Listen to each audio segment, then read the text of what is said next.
Hello বন্ধুরা, আসসালামু আলাইকুম। আপনারা দেখতে পাচ্ছেন আমাদের মাঝে Bangladesh and Zimbabwe test match চলতেছে।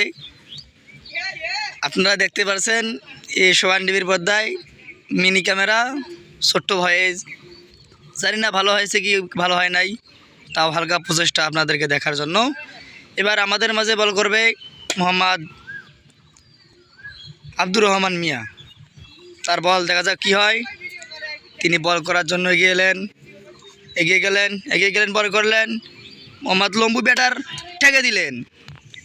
কিপার মোহাম্মদ আবিউল এবার বলটি নিয়ে ফিক মারলেন। বলার ক্যাচটি ধরে নিলেন। বলটি ক্যাচ ধরার চেষ্টা করছিলেন, কিন্তু তিনি ক্যাচ ধরতে পারে নাই। বলার এবার বল করবে, দেখা যাক কি হয়। বলার বল করলেন, ব্যাটিং মারতে পারলেন না, বল গেল সীমানার বাইরে। হোয়াইট কিভিন গেল বল বিলি, কিন্তু কিভিন বলটা পালো না, বল ডিগির নামায় চলে গেছে।